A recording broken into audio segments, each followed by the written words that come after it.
கேலி பண்றீங்களா? மாண்பு அவருக்கோசம் நான் மாத்திக்க முடியாது, எல்லாருக்கும் நான் மாத்திக்க முடியாது. எனக்கு யூனிக் இப்படிதான் பேச முடியும். அக்செப்ட் பண்ண அக்செப்ட் பண்ணுங்க.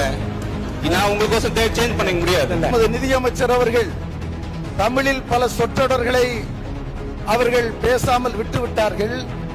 சில சொற்றொடர்கள் இலக்கண பிழையாக அமைந்தது. இதை குறையாகவோ குற்றச்சாட்டாகவோ இந்த அவையில் நான் வைக்க விரும்பவில்லை. வருங்காலத்தில் அந்த பிழையின்றி பட்ஜெட் வாசிக்கக்கூடிய வாய்ப்பு அவருக்கு இருக்குமேயானால் நீங்கள் அதற்கான முயற்சிகளை செய்ய வேண்டும் என்று பணிவோடு நான் கேட்டுக்கொள்கின்றேன். சம்பந்தமே இல்லாம இந்த உறவு கேலி பண்றது, அவையில் இல்லாத நான் சொல்றது இப்ப என்னால நோட் பண்ணீங்க. எனக்கு யூனிக் இப்படிதான் பேச முடியும். அக்செப்ட் பண்ண அக்செப்ட் பண்ணுங்க. நான் உங்களுக்கோசம் சேஞ்ச் பண்ணிக்க முடியாது, அவருக்கோசம் நான் மாத்திக்க முடியாது, எல்லாருக்கும் நான் மாத்திக்க முடியாது. உருவ கேலி பண்றது பொதுவா சொல்றேன். ஜாதி ரிலேட்டடா பண்றது, பெண்கள் ரிலேட்டடா பண்றது, இப்ப மொழி ரிலேட்டடா வந்துட்டாங்க. செயல் செயல் மட்டும் சொல்லிட்டு இருக்காரு எங்க தலைவர் இருக்காங்க.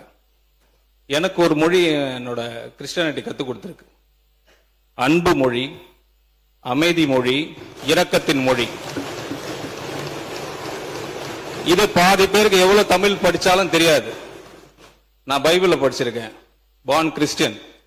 நீங்க சம்பந்தமே இல்லாம இந்த உறவு கேலி பண்றது, நான் சொல்றது இப்ப என்னால நோட் பண்ணீங்க. நீக்கிறேன்.